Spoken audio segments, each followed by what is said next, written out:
Você pode se sentar. Boa noite a todos.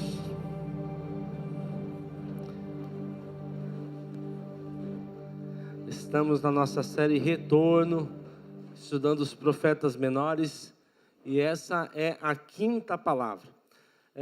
Talvez diferente dos outros profetas, eu tenho certeza que você já ouviu falar sobre o profeta dessa noite. Talvez seja dos profetas menores o mais conhecido, a história pelo menos, né? Ele é pequena, o livro ali de Jonas é pequeno, a história é extremamente conhecida, e eu gostaria de reforçar algumas coisas. Quando nós vamos entrar naquilo que Deus tem para nós precisamos entender qual o contexto que ele vivia. E eu gostaria de ler os 2 primeiros versículos nesse momento do livro de Jonas, que diz assim: E veio a palavra do Senhor a Jonas, filho de Amitai, dizendo: Levanta-te e vai à grande cidade de Nínive, e clama contra ela, porque a sua malícia subiu até a minha presença. Sabe, muitas pessoas, elas olham para o livro de Jonas e eles dizem assim: essa é aquele tipo de história que a gente conta para trazer uma lição de moral de Deus para a situação. Muitas pessoas até encaram o livro de Jonas como uma parábola que é contada para um fim de as pessoas entenderem uma lição. Mas já no primeiro versículo a gente já percebe que não é assim. Olha o que diz lá: a palavra do Senhor veio a Jonas, filho de Amitai. Ou seja, era um personagem conhecido. Não era simplesmente, vamos escolher um nome aqui. Não, ele era filho de Amitai. E nós conseguimos encontrar em 2 Reis uma passagem falando sobre o profeta Jonas, filho de Amitai, que também profetizou outras coisas. Então a primeira coisa que nós precisamos entender: essa história não é uma história fictícia. Ela aconteceu. Jonas existiu. O papel de Jonas não foi apenas profetizar para Nínive. Jonas era um profeta, e um profeta ativo. Então, não é apenas uma história que foi contada para ilustrar algo, ela é real. E aí, quando a gente vai começando a olhar para o profeta Jonas, a gente começa a perceber também várias situações que são parecidas com Jesus. Você sabe que Jonas, ele veio da Galileia. E aqui nós podemos entender duas coisas. A primeira, Jesus também veio da Galileia. E Jonas era tão talvez excluído ou menosprezado pelos fariseus, que o que os fariseus falam? Porventura, pode vir alguma coisa boa da Galileia? E normalmente eles diziam entre si: nenhum profeta veio da Galileia. O que eles estavam querendo dizer ali? Jonas nem obedeceu a Deus, ele só foi lá, entregou a passar ao que Deus mandou, porque ele foi forçado. Então, assim, eles olhavam para Jonas também com um certo desdém, da mesma forma que olhavam para Jesus. O quê? Jesus, um profeta, Jesus, o Filho de Deus. Não pode ser. Por quê? Porque ele veio do lugar errado, ele veio tudo em Jesus está errado, ele não veio pelos caminhos normais e naturais. A história de Jesus não é a história que talvez eles estavam esperando em relação ao Messias. Então eles tinham criado um padrão do que era certo, Jesus não estava dentro desse padrão. Jonas também não está dentro de um padrão de profeta que nós vemos. Talvez um dos profetas mais reais e humanos que a gente consegue encontrar na Bíblia é Jonas. Nós percebemos Jonas também entrando num barco e uma grande tempestade. Jesus também no barco, uma grande tempestade. A diferença é que Jesus acalmou a tempestade. Na realidade, Jonas também acalmou a tempestade, né? O problema é que ele teve que ser jogado na tempestade para aquela tempestade acabar. Nós vemos também a missão de Jonas e a missão de Jesus. Jesus veio trazer uma palavra para um mundo perdido, para um mundo condenado. Apesar de a mensagem que Jonas iria trazer uma mensagem de morte, mas nós percebemos que toda aquela situação serviu para a redenção e salvação daquela cidade. Da mesma forma, Jesus ele vem trazer uma palavra para o mundo que estava condenado, para o mundo que estava perdido, para trazer o quê? Redenção e salvação. Jonas também, o tempo de Jonas ali, provavelmente é no tempo do rei Jeroboão II, e ele é contemporâneo de um profeta que a gente já estudou aqui, chamado Amós. Então, ele está ali no mesmo tempo. E aqui uma coisa interessante, quando você lê, puxa, ele é contemporâneo, mas a profecia de Amós é bem diferente da profecia de Jonas. Parece que eles estão falando em tempos diferentes. Não, é que eles estão em locais totalmente diferentes. E isso, dentro do contexto, faz toda a diferença. É diferente de hoje, que acontece um negócio lá no Japão, lá na China, e você, em questão de minutos, já está sabendo. Naquela época, aquelas realidades eram bem diferentes. Problemas bem diferentes. Apesar de a Bíblia relatar todos eles, nós sempre olhamos toda a situação pelo ponto de vista de Israel, de Judá, dos reinos ali. Nós não vemos pelo ponto de vista contrário. E Jonas foi enviado para um outro povo. Então, apesar de eles serem contemporâneos, eles estão falando para públicos bem diferentes. Para a gente fazer um resumo sobre a história de Jonas, a Bíblia fala que Jonas, Deus falou com ele, falou, vai até a cidade de Nínive e prega para eles, diz que eu vou destruir eles. A Bíblia diz que Jonas, quando ele ouviu isso, ele foi. Só que ele não foi para Nínive, ele foi para Tarsis, ou seja, é o contrário. E eu aqui faço a minha imaginação pensando assim, não vou falar nada, arrumo minha mala, Deus está indo, está me obedecendo, e vou para o barco. Mas quando chega a hora que eu entrar no barco, porque na minha cabeça, provavelmente, Jonas ele pensava assim, eu vou fugir de Deus, vou fazer tudo bem quietinho, para Deus pensar que eu vou fazer o que Ele quer, porque de verdade ele não podia ficar lá na cidade dele, bem tranquilinho, mas ele pensou, não, Deus não vai me deixar aqui, eu vou ter que ir para mais distante. Então ele foi para o outro extremo. Só qual é o grande problema? Quando ele entra no barco e eles começam a navegar, acontece uma grande tempestade. E era uma tempestade, gente, muito diferente. Porque a Bíblia diz que aquelas pessoas diziam assim dentro do barco, alguma coisa aconteceu, alguém aqui dentro desse barco fez uma coisa errada. Essa tempestade não é normal, essa tempestade não é natural. Eles eram pessoas que estavam acostumadas com o mar, mas eles perceberam que existia algo errado com aquilo. Eu posso imaginar, e talvez não esteja errado, que o dia estava lindo, maravilhoso, e foi eles saírem e entrarem num lugar ali que já não dava mais para voltar tanto o barco, a coisa fechou de uma vez e o mar virou totalmente, e eles disseram, não, isso aqui não é normal, nunca vimos isso acontecer. E a Bíblia fala que eles estavam todos apavorados, e eles chegam para Jonas, e Jonas estava tranquilo. Agora você pensa, vamos pensar um pouquinho aqui. Vamos imaginar que Jonas não queria ir lá por medo. Poxa, eu vou ter que chegar para um lugar totalmente contra Deus, e vou ter que falar que eles vão ser destruídos, vão me matar. Só que ele estava lá no barco, e provavelmente ele ia morrer naquele barco. E ele estava bem tranquilo. Então o problema dele não era medo. Porque ele podia dizer, Deus já entende o recado, Deus tudo bem, faz o negócio acalmar e eu vou para Nínive. Não, ele estava bem tranquilo. Deus, quer matar? Mata. Não tem problema não. E ele estava bem tranquilo.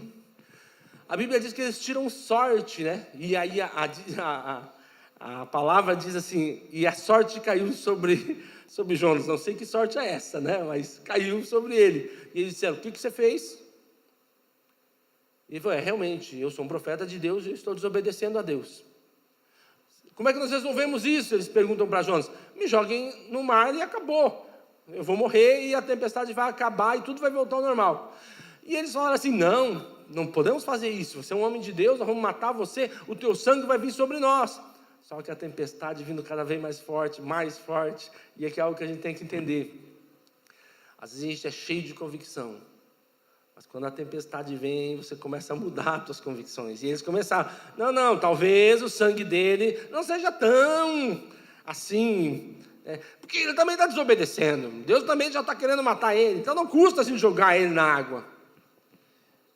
E o que eles fizeram? Jogaram ele na água, a Bíblia fala que um grande peixe vai e engole Jonas, e o que acontece? Acaba a tempestade e eles se salvam. Agora, você consegue pensar? A Bíblia não fala que grande peixe era esse, Mas o caso é que ele engoliu Jonas e Jonas ficou lá dentro, gente. Você consegue imaginar você dentro do mar, dentro de um peixe, na barriga? A Bíblia fala, eu já ia me sentir assim, gente, eu já não gosto de ficar apertado. Agora tu imagina um lugar que você não enxerga nada, esmagado, e você sabe que você está dentro da barriga do peixe. Você começa a imaginar ele fazendo a digestão com você, você sendo digerido pouquinho a pouquinho. Consegue imaginar? O desespero que dá. Quantos dias será que eu vou ficar aqui? Daqui a pouco meu braço se vai, não vai o outro braço, daqui a pouco eu vou ficar só a cabecinha, que o resto do corpo foi tudo. A Bíblia fala que ele entrou em desespero, e ele clamou a Deus, Deus, entendi o recado, me salva dessa. Se tu me salvar dessa, eu me arrependo, eu vou fazer o que tu quiser. A Bíblia fala que ele ficou 3 dias ali, e depois Deus lança ele numa praia, que era perto da onde? Nínive. Pegou a carona com o grande peixe. Ele pegou o barco para um lugar, e Deus pegou ele no meio do caminho e levou ele para Nínive. Agora não dá para fugir, né? Vai que eu digo não de novo e aparece um outro bicho aqui e me engole. E aí ele foi. A Bíblia fala que Nínive era uma grande cidade mesmo, talvez uma das maiores de todos os tempos naquela época. Demoraria 3 dias para ele percorrer a cidade pregando. E a Bíblia fala que ele começou a falar, Deus vai acabar com essa cidade, o pecado de vocês chegou ao limite, e Deus vai destruir tudo aqui. E a Bíblia fala que isso chegou ao ouvido do governante da cidade, e ele disse, gente, isso é verdade, realmente a gente extrapolou, a gente pisou na bola, vamos fazer um jejum. Ele decretou um jejum na cidade em que ninguém mais ia poder, por um período, nem comer nada, e nem tomar água, e se vestiriam de pano de saco, e foi tão forte que ele falou assim, nem os animais, você não vai alimentar nem os animais. Agora vamos ser sinceros, coitadinho dos animais, o que eles tinham feito, coitado? Não tinham feito nada, não tinham pecado, não tinham feito nada, não, até os animais não vão comer, nós não vamos comer, nós vamos alimentar os animais por todo esse período. E a Bíblia fala que eles realmente se arrependeram, buscaram a Deus, pediram perdão, e o que aconteceu? Deus perdoou. E quando Deus perdoou, Jonas disse, eu sabia. Era como se ele estivesse dizendo assim, era por isso que eu não queria vir aqui. Porque eu sabia que tu era um Deus bondoso, e eu ia chegar, e eu ia falar assim, vocês vão ser condenados. E não iam ser.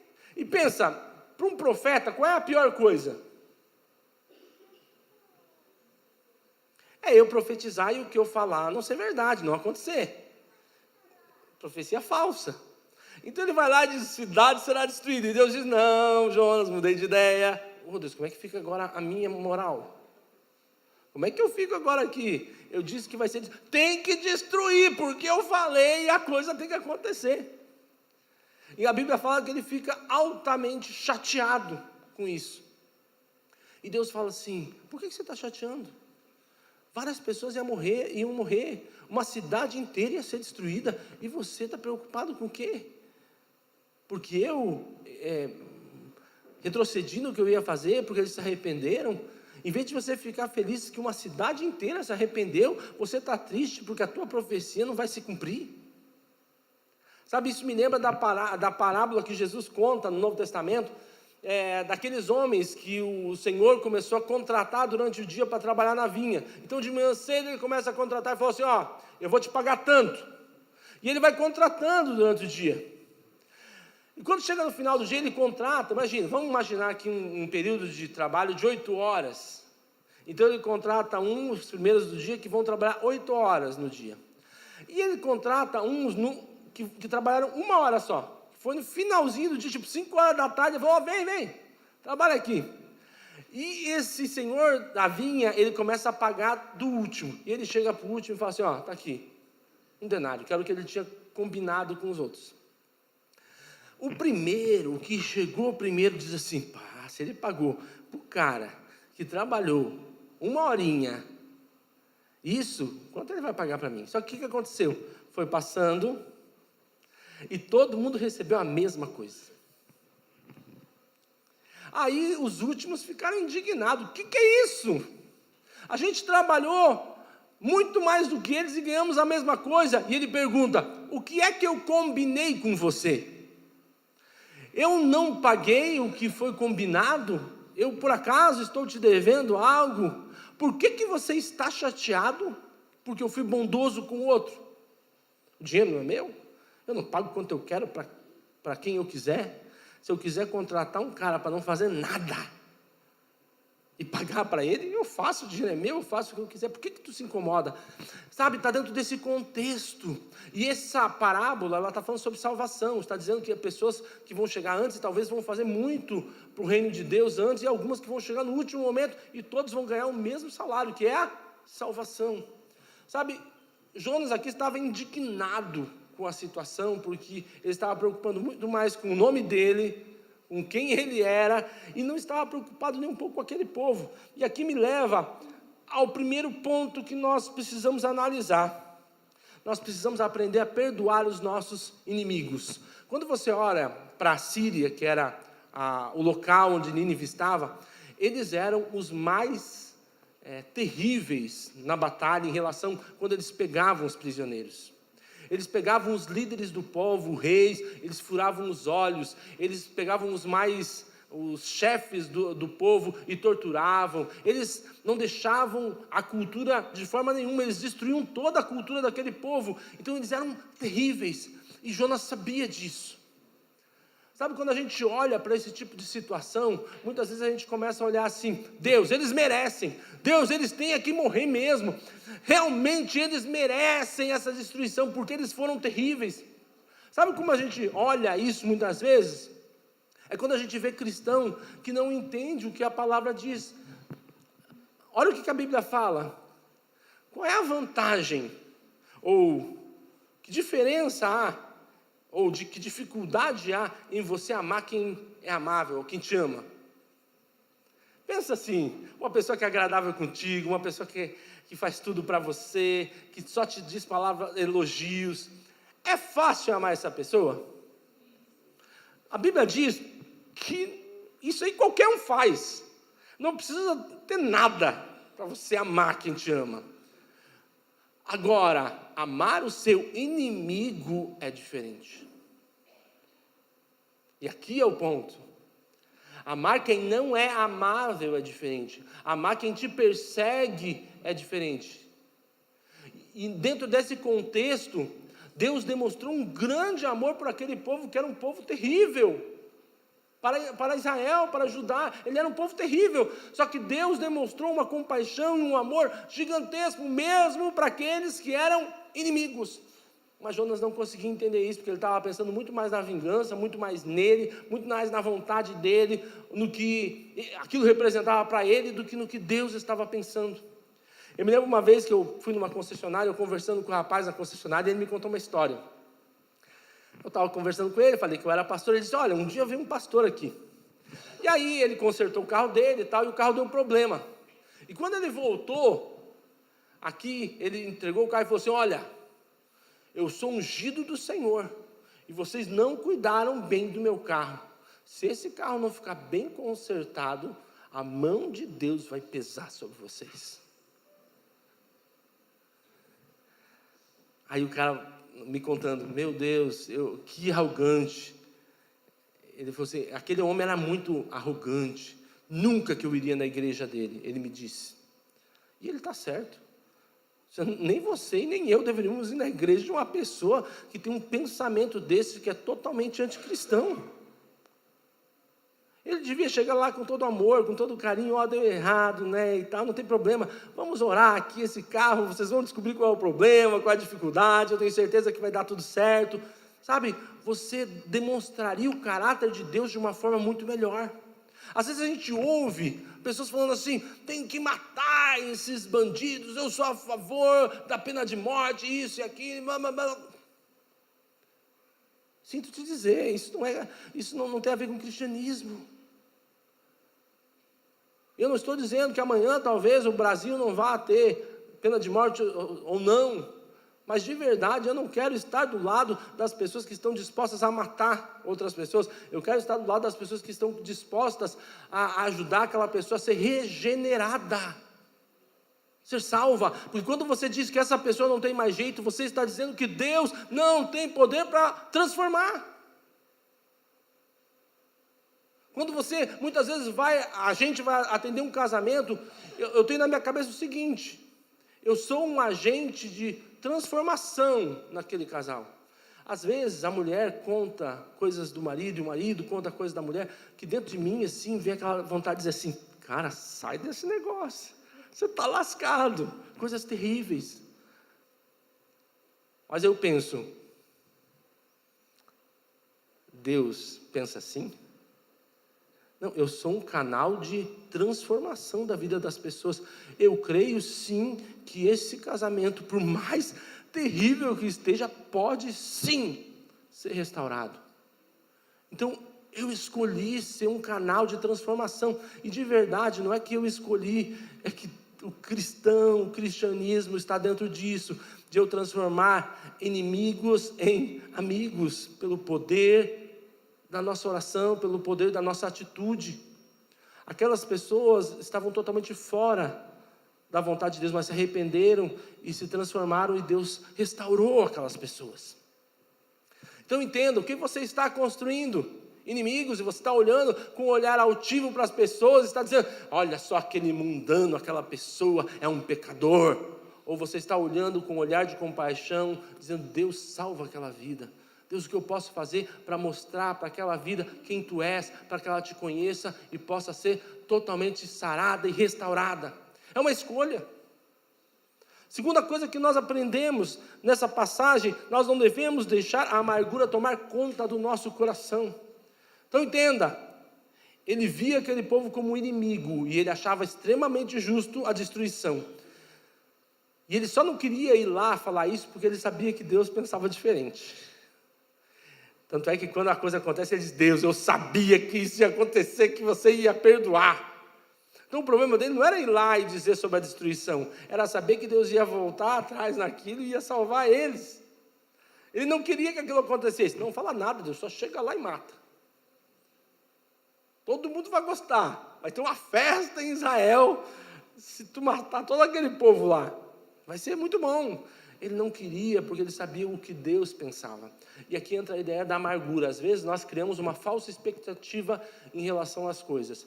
E a expectativa falsa é o que mais faz com que uma pessoa se torne amargurada. Ela começa a esperar de Deus coisas que Deus nunca prometeu. Ela começa a acreditar que Deus faria coisas que Deus nunca falou que ia fazer. Ela colocou na mente dela: Deus, se Deus é bom, Ele tem que agir assim, assim, assim. E o problema é que Deus não tinha compromisso com aquilo que Ele nunca prometeu.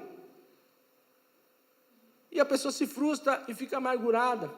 Contei de manhã, é uma história que me marcou muito, de uma pessoa que eu atendi, que estava altamente deprimida e chateada, porque todo ano ela comprava um carro zero. E naquele ano ela não conseguiu comprar. E ela disse: o que eu fiz de errado, pastor? Por que Deus está assim comigo? Pensa na vontade que eu tive de pegar um chinelo, uma cinta, e falar assim: levanta agora, choque de realidade, compra uma passagem, vai para a África, vai para Haiti, vai viver a vida real. Você está vivendo uma vida que não é real, você criou uma expectativa totalmente falsa dentro da tua mente. Você acredita que Deus não está sendo bom com você, porque você não conseguiu trocar o teu carro. Abre a tua mente, sai disso. A pessoa estava altamente amargurada, porque ela criou uma expectativa totalmente falsa, irreal, e ela acreditava que Deus amava ela, ou deixava de amar ela, pelas coisas que ela tinha. Ela acreditou naquilo, ela olhou para aquela situação, e ela começou a ser uma pessoa altamente amargurada, porque ela olhava para Deus com uma expectativa que Deus nunca prometeu e disse que iria cumprir. A pessoa estava altamente amargurada. Sabe, eu fico imaginando aqui Jonas, talvez, Nos primeiros momentos, como profeta, Deus enviando, vai lá e fala. Ele ia lá e falava, e o rei dizia assim: não, está errado, não vou fazer, sabe? E de repente, depois de uma palavra, 2, 3, 4 palavras, ele ouvindo aquelas palavras, e as pessoas não aceitando tão bem quanto ele imaginava aquelas palavras, ele começou a dizer: nossa Deus, é assim de servir? Estou cansado, falo, ninguém me ouve. Outra, ainda me chama de mentiroso. Estou vindo aqui, fazendo o meu melhor, e não está dando certo. Agora, Deus, tu quer que eu vá para Nínive e fale um negócio que eu tenho certeza que tu está preparado para libertar eles. Não, como é que fica a minha reputação? Como é que fica quem eu sou? Como é que fica perante os meus colegas profetas, quando eu chegar lá e disser que eu falei para muitas pessoas na cidade de Nínive e não aconteceu? Como é que fica, como é que eu fico dentro da comunidade profética? Sabe, muitas vezes a gente fica assim, a gente faz dívida e começa a orar: Deus, me ajuda a pagar. E assim, Deus nunca pediu para você fazer. E daí, às vezes, Ele quer que você passe por aquilo, para você nunca mais fazer aquilo que você fez. E aí você começa a culpar Deus pela dívida que você fez. Tem quantas pessoas entram numa dívida e começam a gastar mais dinheiro em outras coisas? O cara joga vários bilhetes de loteria. Agora, Deus, me abençoa. Gente, se Deus fosse premiar todo mundo que pede para ele para ganhar na loteria, você ia ganhar uma mixaria tão grande. Sabe por quê? Porque a pessoa, é tão hipócrita esse pensamento, que a pessoa fala assim: Deus, se eu ganhar aqui na loteria, eu vou ajudar a igreja, Deus, isso é bom. Meus pais, vou dar uma casa para eles nova. Tem aquela obra de caridade, eu vou também ajudar. No fim da história, a pessoa só está falando isso meio que para convencer a Deus. Ele tem uma boa proposta, hein? Olha só, eu me lembro do meu sogro, ainda quando ele era vivo, ele jogava sempre na loteria e tal, e um dia, não sei quem perguntou para ele: mas você não sabe que é muito difícil você ganhar, por que você joga? Você não sabe o que eu vou fazer se eu ganhar na loteria. O quê?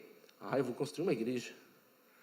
De verdade, você acha que o sonho do coração dele era construir uma igreja? Não, mas ele pensou que seria uma boa barganha com Deus, né? Deus, me dá os números da loteria, eu ganho, faz uma manipulação nas bolinhas da loteria lá, para sair o meu número, se eu ganhar, eu construo uma igreja para você. De verdade, Deus não precisa disso mesmo. Sabe, aí a pessoa começa a ser amargurada, porque ela quer dar jeitinho para tudo, e ela quer que Deus ajude ela em tudo. Me lembro que uma vez estava... Matelândia é bem pertinho do Paraguai. Às vezes a gente ia no Paraguai, quando você volta do Paraguai, a gente vem com aquelas vans. E, gente, a van vem cheia de mambeiro. E um dia eu estava lá, tinha comprado algumas coisinhas, e um pessoal com a van cheia de muamba até em cima. E aí a polícia, lá na ponte. Aí o pessoal começou: gente, vamos pedir para Deus agora. E aí deram as mãos: vamos pedir: Deus, nos ajuda, cega esses policiais. E eu só fiquei pensando: meu Deus, Senhor... Ainda bem que ninguém pediu para orar ali naquele momento. Porque eu falei: meu Deus, eu não tenho nem coragem. O que você vai falar? Aí a pessoa fala assim: não, nós cremos que se o cara chega aqui, ele vai abrir, o Deus vai cegar os olhos dele, ele não vai enxergar nada da muamba aqui. Milagre. E aí a pessoa se amargura, porque talvez aí a polícia vai chegar lá e vai apreender tudo. Deus, pisou na bola, Deus. Eu estava esperando que tu ia me salvar. Deus não te mandou tu ir lá. Deus não mandou você fazer aquilo. Quanto bandido que está fugindo da polícia e está pedindo: Deus, me ajuda agora, Deus. Se a polícia não me pegar, eu paro de roubar. É arrependimento? Não, remorso. E aí o que acontece? Ele é pego e ele fala assim: não, Deus, não acredito mais em ti, não vou mais fazer nada por ti. Como se Deus precisasse. A pessoa não compreendeu. Terceiro, tudo está na mão de Deus. Você percebeu que por mais que Jonas tentasse fugir da vontade de Deus, Deus fez de tudo para que ele chegasse lá? Ele quis ir para um lado, Deus fez uma tempestade, jogaram ele no mar, o grande peixe veio e jogou ele lá na praia, perto da cidade onde ele tinha que ir. Aí você vai pensar, mas então quer dizer que eu não posso escolher? Sim, você pode, Jonas podia escolher. Agora nós temos que entender que o plano e o propósito de Deus vai se cumprir sempre. Deus tem um plano geral, Deus queria salvar aquela cidade, e a maneira com que Deus ia salvar aquela cidade era da forma que ele tinha orientado Jonas. Só que se não fosse Jonas, poderia ser qualquer outra pessoa. Deus estava dando o privilégio e a honra para Jonas participar daquilo, e ele moveu tudo para que Jonas falasse, tá bom Deus, entendi, vou para lá, mas ele podia ter dito não, e com certeza Deus iria enviar outra pessoa.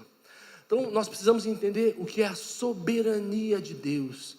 Deus está sobre todas as coisas. Vamos imaginar uma cadeia de autoridade, existe o dono da empresa, aí os gerentes, e aí nós vamos colocando todas as categorias de pessoas ali abaixo. Cada um tem as suas responsabilidades. Entenda que o dono da empresa, ele toma as decisões maiores para a empresa. E ele delega a autoridade para cada uma daquelas pessoas que estão abaixo, cumprirem funções que ele já, de antemão, já tinha dito, tua função é essa, teu destino é esse. Mas ele dá autonomia para essas pessoas dentro dessa visão, desse plano geral, para aquela pessoa trabalhar e cumprir o propósito. E assim por diante, cada um debaixo da hierarquia. Então, o que significa? Deus tem um plano macro, um plano para a salvação do mundo. A Bíblia fala que é da vontade de Deus que todos sejam salvos. Nós ouvimos isso há uns cultos atrás. Todos serão salvos? Não. Por quê? O plano de Deus é salvar todos. Mas nem todos serão salvos. O plano de Deus, dentro daquela situação de Nínive, era salvar aquela cidade, e ele estava contando com Jonas, mas se Jonas tivesse dito não e não quisesse, Deus iria levantar qualquer outra pessoa, mas o plano de Deus iria se cumprir. Entenda, nenhum de nós é insubstituível. Poder cumprir o propósito de Deus aqui na terra é um privilégio.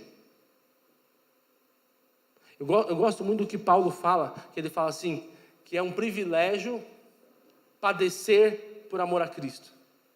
Já parou para pensar nessa frase? Quem está dizendo?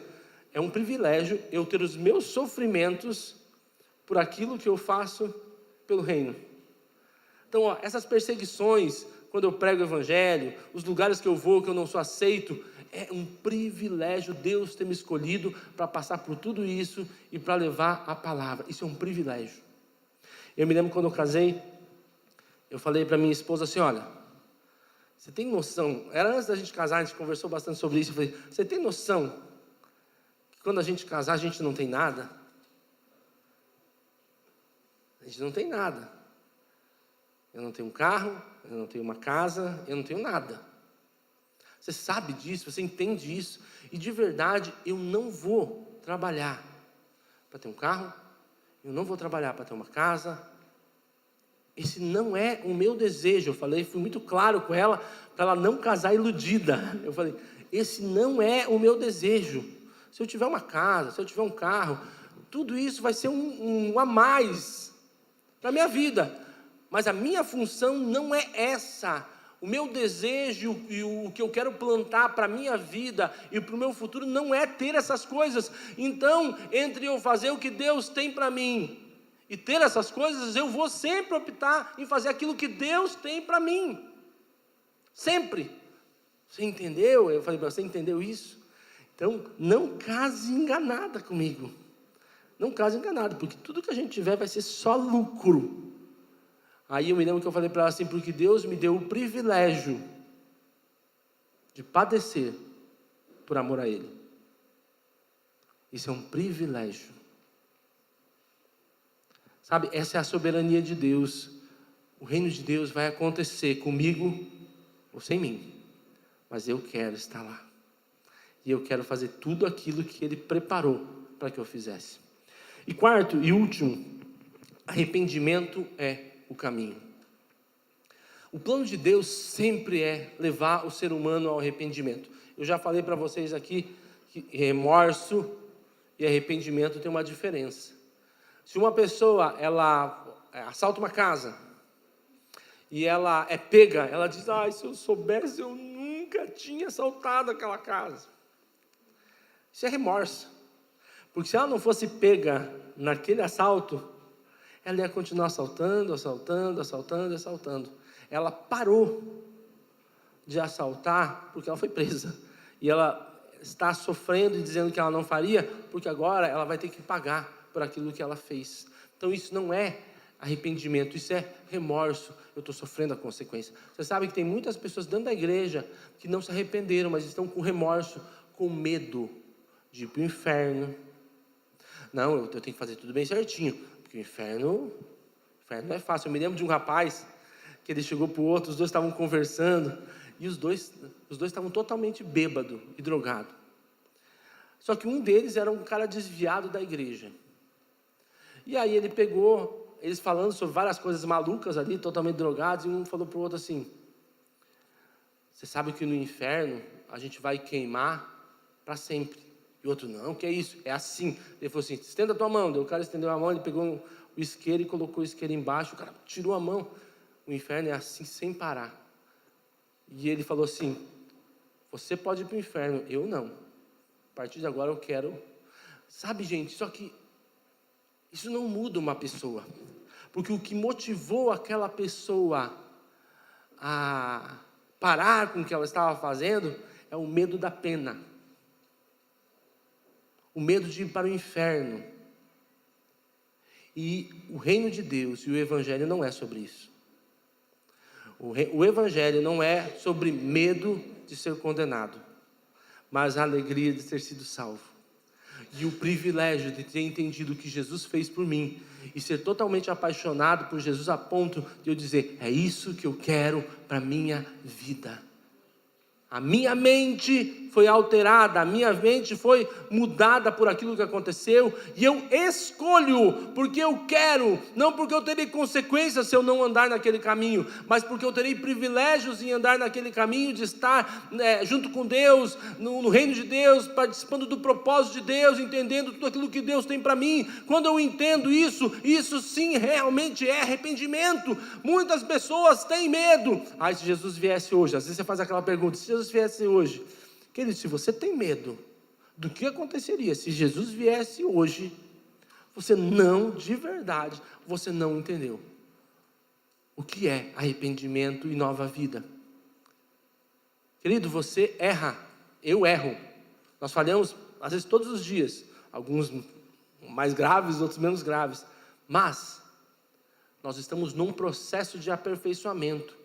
Mas quando nós somos salvos por Jesus e andamos no caminho dele, e quando nós erramos por um deslize, por algo que aconteceu talvez no dia, querido, isso não faz com que nós percamos a nossa salvação. O que faz com que a gente perca a nossa salvação é a gente voltar agora aí, se arrepender, ao contrário, né? É você ter, querido, receber a Jesus e dizer, não, agora eu não quero mais, eu quero uma outra vida, eu quero voltar para as coisas antigas. Isso sim. Agora, você entender a salvação é entender que agora você vive uma nova vida, e você está num processo, numa construção de ser uma nova pessoa. Deus já fez toda a obra regeneradora, mas você ainda tem a tua carne, você tem ainda a tua alma, sai dos teus sentimentos ali, que muitas vezes atrapalham nesse processo.